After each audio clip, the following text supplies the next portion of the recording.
छत्तीसगढ़ की राजधानी रायपुर से विशाखापट्टनम के बीच बन रहे एक्सप्रेस वे को कुछ सरकारी अफसरों ने मोटी कमाई का जरिया बना लिया है।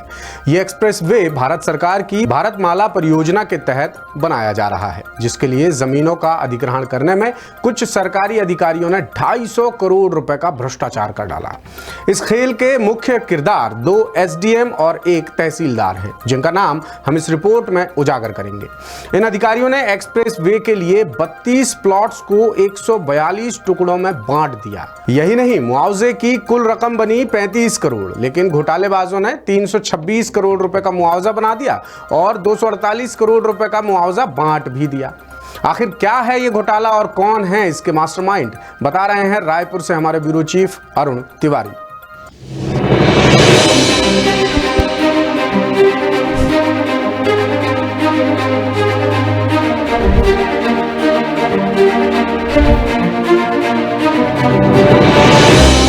ये खूबसूरत नजारे छत्तीसगढ़ की राजधानी रायपुर से विशाखापट्टनम के बीच बन रहे एक्सप्रेस वे का है, जिस पर भ्रष्टाचार के बदसूरत दीमक लग चुके हैं। छत्तीसगढ़ से विशाखापट्टनम की दूरी करीब 546 किलोमीटर है और एक्सप्रेस वे का काम पूरा हो जाने के बाद ये दूरी घटकर 463 किलोमीटर हो जाएगी। यानी रायपुर से विशाखापट्टनम की दूरी सीधे 83 किलोमीटर कम हो जाएगी। इस कॉरिडोर में एंट्री करने के बाद यात्री कम वक्त में अपने गंतव्य तक पहुंच पाएंगे। विशाखापट्टनम जाने वाले यात्री फिलहाल जगदलपुर से होकर जाते हैं, लेकिन जनता के फायदे के लिए बन रहे एक्सप्रेस वे को कुछ भ्रष्ट अधिकारियों ने अपने फायदे का जरिया बना लिया है। अधिकारियों ने प्रतिबंध के बावजूद सरकारी नियमों को ठेंगा दिखाकर करप्शन का ऐसा खेल खेला है कि खुलासा होने के बाद लोग भी हैरान रह गए। अब आपको पूरी कहानी बताते हैं।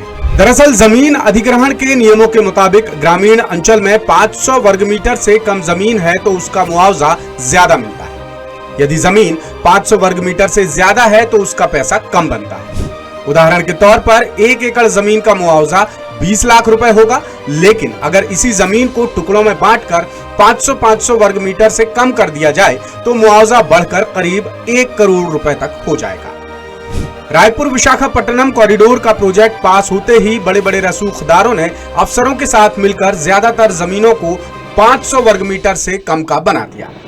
इस वजह से मुआवजे की रकम बहुत ज्यादा बढ़ गई, जिससे अफसरों को भी शक हुआ और मामले की जांच कराई गई। जांच में पता चला कि रायपुर के पास अभनपुर ब्लॉक के 32 प्लॉट्स को काटकर 500 वर्ग मीटर के 142 प्लॉट्स बना दिए गए और 32 प्लॉट्स का मुआवजा 35 करोड़ रुपए बना, लेकिन छोटे टुकड़े काटने के बाद कुल मुआवजा बनाया गया 326 करोड़ रुपए। हैरानी की बात यह है कि अधिकारियों ने 326 करोड़ रुपए में से 248 करोड़ रुपए का मुआवजा बांट भी दिया।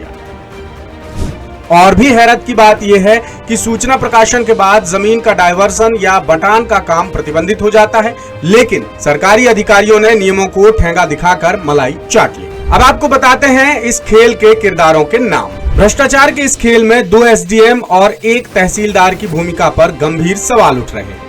आरोप है कि इस भ्रष्टाचार में तत्कालीन SDM सूरज साहू और निर्भय साहू समेत तत्कालीन तहसीलदार शशिकांत कुर्रे शामिल हैं और इनकी पोल तब खुली जब मुआवजे के बचे हुए 78 करोड़ रुपए का क्लेम मांगा गया। क्लेम मांगने पर NHAI के अफसरों को शक हुआ, जिसके बाद विजिलेंस ऑफिसर ने रायपुर कलेक्टर से मामले की जांच कराने को कहा, लेकिन जांच सालों तक पेंडिंग पड़ी रही।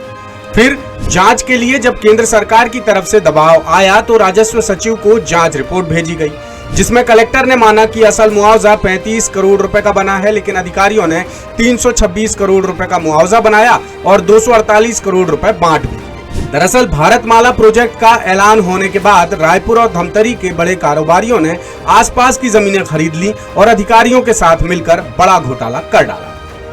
द सूत्र ने मामले पर तत्कालीन SDM निर्भय साहू से बात की तो उन्होंने कहा कि मामले में उनका कोई रोल नहीं है। उनकी ज्वाइनिंग अक्टूबर 2020 में हुई थी, जबकि ये खेल सूचना प्रकाशन के बाद और उनके पदस्थ होने से पहले ही हो गया था। साहू ने बताया कि उस वक्त शशिकांत कुर्रे तहसीलदार थे और SDM तहसीलदार की रिपोर्ट के मुताबिक ही काम करते हैं। ये मामला नेता प्रतिपक्ष चरणदास महंत विधानसभा में भी उठा चुके हैं। उन्होंने सरकार से पूछा कि आखिर 32 प्लॉट्स के 142 प्लॉट्स किसने बनाए। इस सवाल के जवाब में राजस्व मंत्री टंकराम वर्मा चुप रह गए थे। फिर महंत ने कहा कि जब कलेक्टर ने सरकार को रिपोर्ट सौंप दी है तो फिर मामला क्यों दबाया जा रहा है, जिस पर विधानसभा अध्यक्ष ने राजस्व मंत्री को निर्देश दिए कि वो चरणदास महंत को सारी जानकारियां मुहैया कराएं। लेटेस्ट, इन्वेस्टिगेटिव और इन डेप्थ खबरें देखने के लिए ज्वाइन कीजिए द सूत्र का व्हाट्सएप चैनल, सब्सक्राइब कीजिए यूट्यूब चैनल, लाइक कीजिए फेसबुक पेज और पढ़ते रहिए वेबसाइट www.dasudra.com।